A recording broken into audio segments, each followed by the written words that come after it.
ప్రతి ఉదయం దేవుని వాగ్దానం అనే కార్యక్రమానికి ప్రేమతో మిమ్మల్ని ఆహ్వానిస్తుంటున్నాను.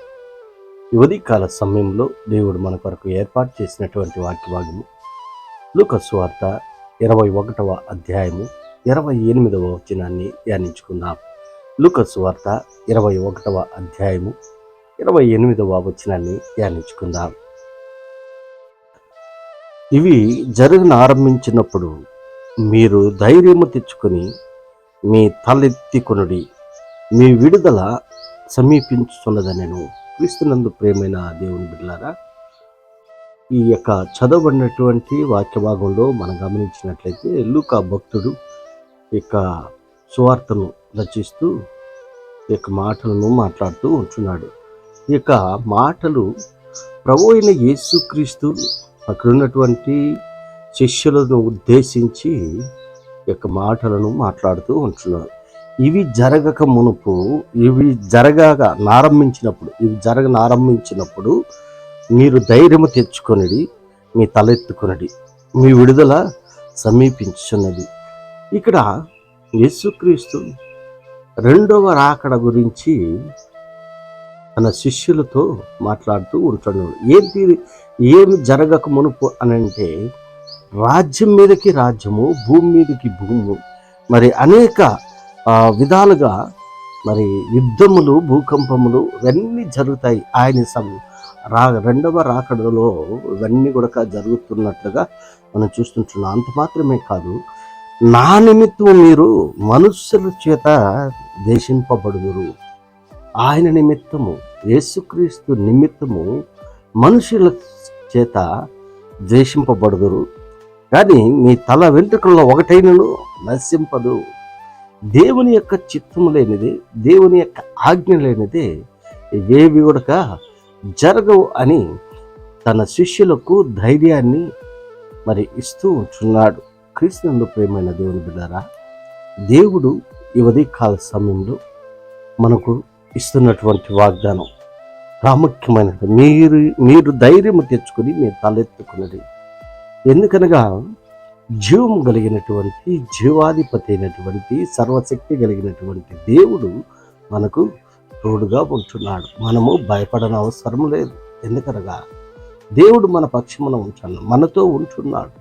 అందరి బట్టి మనము ధైర్యముగా ఉండేదానికి మరి ఆస్కారం ఉంటుంది. దేవుడు మన పక్షంలో ఉంటే మనకు విరోధి ఎవడు? అందుకే అనేక విషయాలు మీరు మీ ఓర్పు చేత మీ ప్రాణమును దక్కించుకుంది. శోధన సహించేవాడు ధన్యుడు అని దేవుని యొక్క వాక్యంలో మనం చూస్తున్నాం. మీ ఓర్పు చేత మీ ప్రాణములను దక్కించుకుంది. యెరూషలేము దండ్ల చేత చుట్టబడట మీరు చూసినప్పుడు దాని నాశనము సమీపమైనదని తెలుసుకుంది. అప్పుడు యూదయలో ఉండువారు కొండలకు పారిపోవలను, దాని మధ్య నుండి వారు వెలుపలికి పోవలను, పల్లెటూరులోని వారు దానిలో ప్రవేశింపకూడదు. లేఖనములో రాయబడినవన్నీ నెరవేటుకై అవి ప్రతి దండన దినములు.